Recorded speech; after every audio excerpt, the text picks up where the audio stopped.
கர்த்தருக்கு ஸ்தோத்திரம். சங்கீதம் 109:26. என் தேவனாகிய கர்த்தாவே எனக்கு சகாயம் பண்ணும், உமது கிருபையின்படி என்னை ரட்சியும். தேவன் நமக்கு சகாயம் பண்ணாவிட்டால், தேவன் நம்மை ரட்சிக்காவிட்டால், நமக்கு எந்த வழியிலேயும் யார் மூலமாகவும் விடுதலை இல்லை. அவருடைய சகாயத்தை பெற்றுக்கொள்ள, அவருடைய ரட்சிப்பை பெற்றுக்கொள்ள அவருடைய கிருபை நமக்கு அவசியமா இருக்கிறது. நம்முடைய பரிசுத்தத்தினாலே அல்ல, நம்முடைய நீதியினாலே அல்ல, அவருடைய கிருபையின் மூலமாகவே நாம் அவருடைய சகாயத்தையும் ரட்சிப்பையும் பெற்றுக்கொள்ள முடியும். இந்த வார்த்தையின் அடிப்படையில நாம் ஜெபிக்கலாம். தகப்பனே, சங்கீதம் 109:26 பிரகாரம் நாங்கள் ஜெபிக்கிறோம்.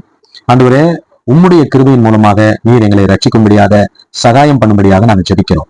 இந்த வார்த்தையை கேட்டுக்கொண்டிருக்கிற, இந்த ஜெபத்தை கேட்டுக்கொண்டிருக்கிற ஒவ்வொருவரையும் உம்முடைய கிருபையின் நிமித்தமாக நீர் சகாயம் பண்ணி ரட்சிக்கும்படியாக ஜெபிக்கிறோம். கர்த்தர் அவனமாகவே செய்தபடினாலே நன்றி சொல்கிறோம். இயேசு கிறிஸ்துவின் இனிதான நாமத்துல ஜெபிக்கிறோம் தகப்பனே. ஆமேன், ஆமேன், ஆமேன்.